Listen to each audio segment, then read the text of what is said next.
Dave Rubin. We're talking about the two most important guitar players of the 20th century.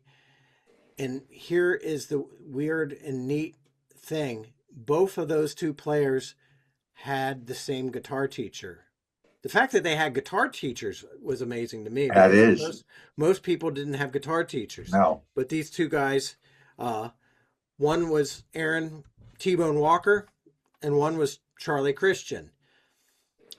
Okay, so I don't know that there was two guitar players more influential. And when I say influential, most people don't know, a lot of people don't know who either one of those is. That's right. Okay. But Sadly. they do know of all the people who have been inspired by them. Okay. And they are aware of the innovations made by them, even if they didn't know where the source was. And that's why we're going to introduce some of these names to you today. So the guy who was the teacher was Bigfoot Ralph Hamilton. He goes by one name. That is one name he goes by. And then you see elsewhere where he's also known as Chuck Richardson. I've heard Big Chuck or Bigfoot Chuck or something, some sort of derivative of that. Right. He was a guitar player. He was a bass player. He was both of these things. So he was the one that gave both the Charlie Christian and T-Bone Walker their start and probably got them on their path anyway. Okay. I believe so. So that is so now why are these two players important? Let's start with T-Bone Walker. So your T-Bone Walker, what did T-Bone Walker do? How did he change music?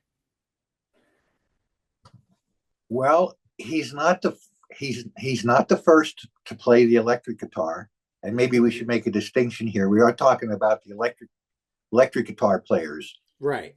And their importance, but overall too, you could make it broader than that. Also, he's not the first. Now, there's a discussion we can have too. Who's the first to record the electric guitar? It's not the name that comes up all the time. I'm digressing a little bit here. His importance isn't that he was the first. He's one of the first. The importance is that right from his first couple of sides, which precedes Stormy Monday, by the way, first couple of sides, he's sort of like, he's fully formed. His first recordings, he's complete. He's there already. He has understood what the electric guitar can do. He understands that it's not just a louder acoustic guitar. It's another instrument. It has different tones. You can get different tones. The dynamics are different. The sustain is certainly different. And you can hear that on his first recordings. He's right there in 1942. There it is. The world shifts on its axis. It's T-Bone Walker playing electric guitar, and he doesn't sound like the few who went before him. Eddie Durham is the one I was thinking of, who always gets pointed to.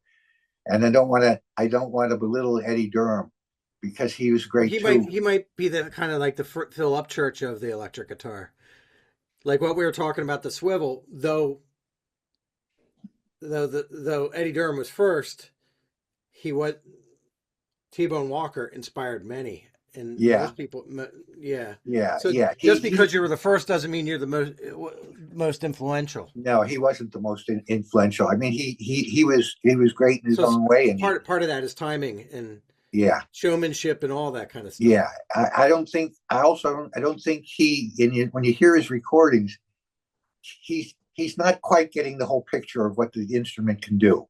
Mm-hmm. I think for him it's a louder acoustic. Again, I don't want to belittle his role in the history of jazz. I think so. But T-Bone, he figures it out the same way. We want to connect him to Christian, also figures it out. Christian also figures it out. Listen to, Benny Goodman was always telling him to turn down. Right. And Yeah. he figured out. First time people heard Charlie Christian, they thought he was a saxophone player Mm, because of the lines he was playing sounded like mm. Lester Young. Now there's the big difference because he's the jazz guy, Yes. for T-Bone. want of a term, and T-Bone's the blues guy. Right. And T-Bone doesn't sound like a saxophone player. Right. He's his own style. But Right. you're right about Christian. He sounds like a saxophone player. Yeah. Phases like a saxophone player. So T-Bone Walker is probably the first guitar hero. I think so. Okay. His music, at least in the start, was jump blues, and it would move through different styles as he jump blues into R&B blues, different, lots of different, and I think all of it's cool. I Yeah, like all I like me all of too. this, but Me too. but jump blues first. But what a guitar solo was supposed to sound like in rock and roll, which would happen later, like at least 11, 12, 13 years later. Right. Okay. So everyone knows Stormy Monday. T-Bone Walker existed way before that song was written, but he's also a songwriter. I'm not sure Charlie Christian is. We don't know about that about him. Not Everything we known. hear of Charlie Christian was Benny Goodman songs or jam sessions from Yeah. Mittens. Not known for it. I mean, obviously his parts contributed, Right. but not. I've never heard of him like, oh, he wrote this song or this is his theme song that he wrote, "Flying Home" or something like that's not even his song. Right. Either isn't that Hampton song, "Flying Home"? Yep. Lionel Yeah. Hampton. Yeah. So it's that right. He was not as he apparently was not as. Of course, in all fairness, his career, his professional career was so short. Right. We're talking 3 years, 4 years tops. I mean, it's kind of like the Hendrix thing. The professional career was really short. Was it tuberculosis? Yes. Okay, that's what killed him. Yeah. Okay. So T-Bone was one of the first, if not, if there's an earlier guy that bends strings, I don't know about him. Yeah, so he's certainly the person who made it popular. Not like the way he's doing it. So he has a fully figured out. Here's what a guitar solo is supposed to sound like, and do. And in the earliest rock and roll guys, and we're talking about the jump blues musicians that had these guitar solos. They were sounding like T-Bone Walker. Right. There was a lot of those guys were sounding like T-Bone Walker. So bending notes, being a showman, being a songwriter. Yeah, he wrote and so much rock and roll comes from the blues. The earliest rock and roll, lots and lots of it are from the blues. And when we have a guy who plays solos and guitars, it is not about reading music. No. It's about that kind of knowledge. Musical knowledge comes from a different place. And T-Bone Walker, even though he was schooled with this guy, he was. Even though he was schooled with this, he was also very intuitive. Yes. And it's like so he's like all the guys that came later in the blues that I know of, they all refer back to T-Bone Walker as being one of their root influences. Even BB, he said Lonnie Johnson. BB would always say it. Yes.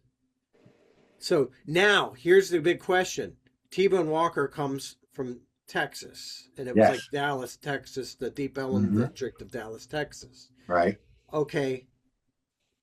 People call him Texas blues, yet his styling greatly inspired certain kinds of Chicago blues. So what is the difference between Texas blues and Chicago blues?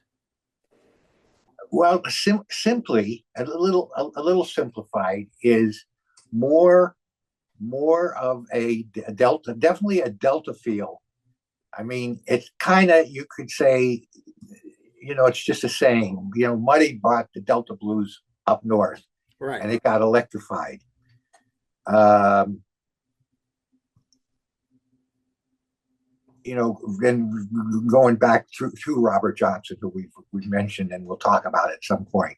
So it's definitely uh, Delta blues, though there was a style of Chicago blues before Muddy gets there. Okay. The first Sonny Boy Williamson, John Lee Williamson, is playing before Sonny Boy that we all know. Sonny Boy number 2, who took his name after Sonny Boy number 1 was killed.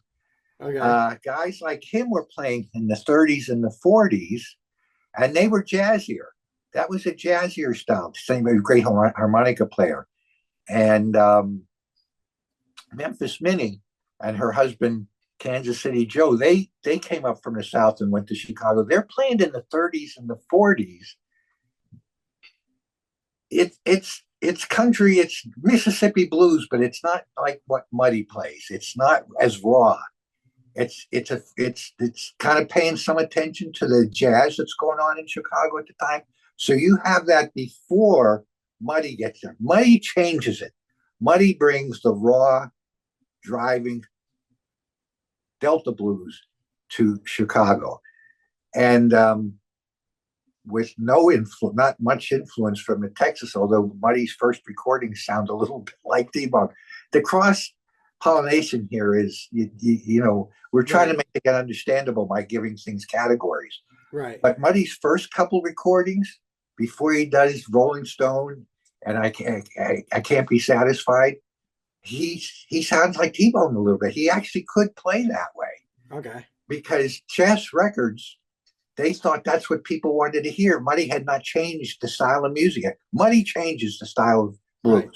He changes it at Chess Records, but not at first. Right. Because when he comes up in the mid-40s, that swing style, jump blues, is still popular, and Chess thinks, well, can you do that? Can you play that? This is what we want to hear. He comes up, he wants to play with a harmonica player. He wants to do what he's been doing. He wants to play Robert Johnson, and they don't even know. That's more of, I think, more of a Chicago point. It's like the biggest wind instrument in Chicago blues might be the harmonica. Agreed. Okay, whereas Texas, their horn section, saxophone. Right. Okay. Right. So I think the differences aren't that vast necessarily. But guys like in this, I remember hearing this, that Buddy Guy left. This is interesting. So you're talking about some people had guitar teachers, other people didn't. Buddy Guy left the Delta for Chicago because he wanted to find out how Muddy was squeezing the strings. And how Muddy was squeezing the strings, Muddy learned from T-Bone Walker. Right. Okay, but squeezing the strings,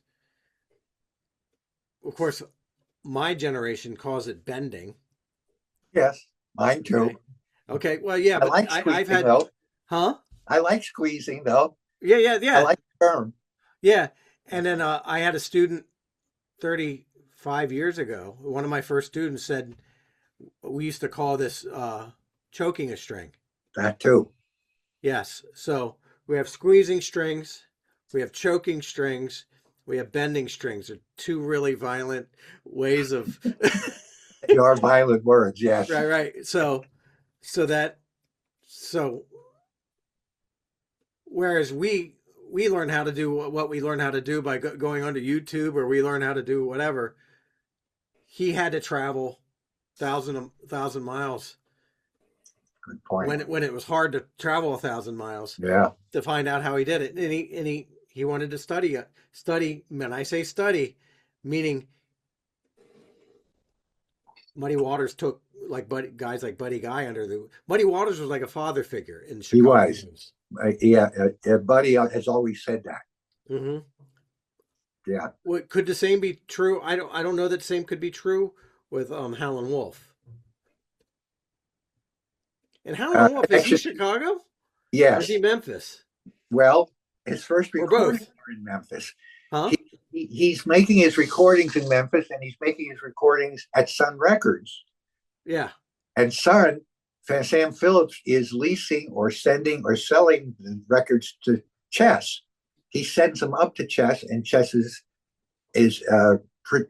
producing them and Right. selling them. Yes, but Wolf's earliest recordings are in Memphis. Uh, with the great Willie Johnson. Let's get Willie Johnson's name in there, Hmm. an unsung blues guitar hero. Now, here's a guy who had listened to jazz, could play the chords, knew how to phrase, and he turned the amp up. And he turned the amp up. And you can hear him on one of the records that Wolf says to him, twang that thing till it smokes, Willie. And Yeah. I'm telling you, he is twanging it till it Right. smokes Right. too. The raw sound. But you're right. He's there first, then he comes to Chicago and he records at Chesterton. It's Hubert Sumlin, of course, is his Yeah. guitar. Longtime guitar player. So I don't know that he is the father figure that Muddy is. I know he was a father figure to Hubert. You're talking about Howlin' Wolf. Yes. Yeah. Uh, I no, not the father figure that Muddy is, in Yeah. my knowledge. Yeah. Yeah. So Important, hugely right. important, just as important, but not a father figure. Right. Right. So Except with Chicago Louis. blues more harmonica based, more harmonica based. Why? Okay. Why? Okay. Why did Muddy move up from the Delta blues to Chicago? What do you think that was? Uh, Chasing work or chasing I musical opportunities? Yeah, I think Chase.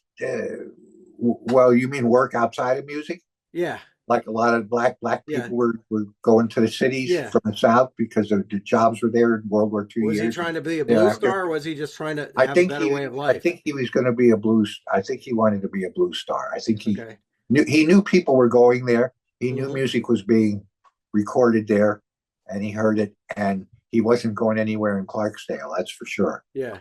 He wasn't going anywhere in Clarksdale.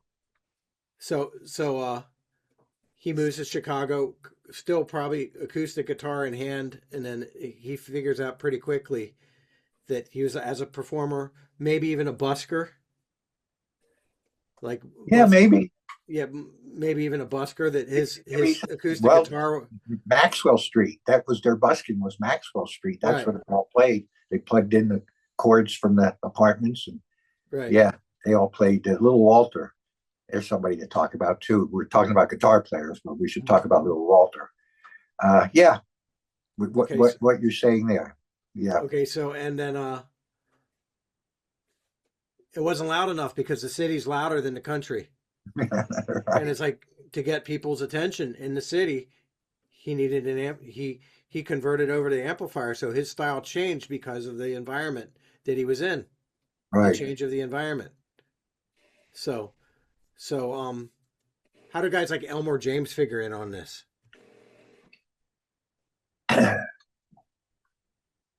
Yeah, there's a whole other story there, and his cousin Homesick James, who I actually met and talked to. Um, yeah, he's kind of another strain of it. He's not really in with those guys because Okay, he's not playing on their records, right, and you don't hear him mentioned and them mentioned. First of all, he seems to be slide from the beginning, right. um, and he went back and forth. I think he's kind of in a category all his own. Mm-hmm. Elmore, I mean, yeah, of Yes, course, obviously he heard Robert Johnson, Dust My Broom. Um, right. but I never thought about it that way. He seems to be he's there at some of the time, but he's back and forth. He's always going back and forth to Mississippi, where he's from. I don't know. He's got some problems with the union. Um, Here's a question for you. Slide guitar, Texas versus Chicago. Is it more of a one? Is it more of Texas or more of Chicago, or well, does it more not? Chicago. Yeah. Definitely more Chicago. Again, they're Okay. coming from from the Delta, and the slide guitars Yeah. were playing it. Texas blues players didn't have as much of the Mississippi Delta I don't know any of them population. that made it like a fixture of their style. Okay. Any Texas players from the Right. originals who Right. made it. Yeah. So now there's a side topic. Where does the sound of the slide come from? Is it an African retention, the diddly bow sliding the bone, or the string, or the stick on a string like a bow, or is it from Hawaiian music? So I wrote a feature for Guitar One on that topic because it came up, and I talked to a variety of musicians, blues musicians, white and black, some kind of rock also. So that there's a discussion there, because around the time of W.C. Handy and the first published blues, a little bit before that, Hawaiian music got real popular. Who knew these things in the U.S.? They came and people liked it a lot, and they're playing open tunings and sliding over the guitar. And we're talking, I mean, that music goes back to the 1850s. Right. At least. Not that I know that much about Hawaiian music, but I know that these people were playing it. So the question is, did the blues players hear that, see that, hear it, watch these people play, and think that's cool? Did they tie it into what they knew of their roots of that in Africa? I don't know. There's a discussion there. I had people had both ideas, by the way. It was kind of split down the middle, whether they thought it was Hawaiian music or it was definitely an African retention. The whole diddly bow thing. I just thought I'd throw that in because you mentioned the slide, but definitely not Texas. That's a Delta blues thing. Slide. Charlie Patton, who precedes Johnson, is kind of the father of Delta blues. Really, we could call Johnson the king of the Delta blues, but Charlie Patton's the founder. Right. He's half a dozen years before. Yeah, and he didn't live long enough to change. That too. Yeah. So all right. So we did Texas blues, the Chicago blues, the importance of Muddy Waters, all kinds of Chicago blues players that are important for later versions of rock and roll, later versions of country music, probably. It inspires everything. Blues is the wellspring for everything. So, but Chicago and Delta, like there's some, and it should be known that when we say Delta blues, usually when we're talking about Delta blues, it is an acoustic blues. Piedmont blues is that's more acoustic as well. Yes. Okay, so those two kinds of blues are more, and every region had their own style of blues. Some of them were drastic. I don't think Piedmont ever really goes electric, but Piedmont really is acoustic. Yeah. Right. Yeah. So till next time, we got more to talk about. Always. So I will see you, and I thank you, Dave, and I will see you all next time.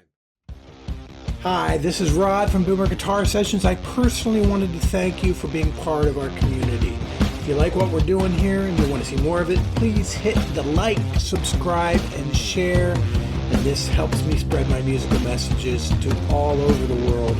Thank you. I appreciate you. And always remember, you can do this.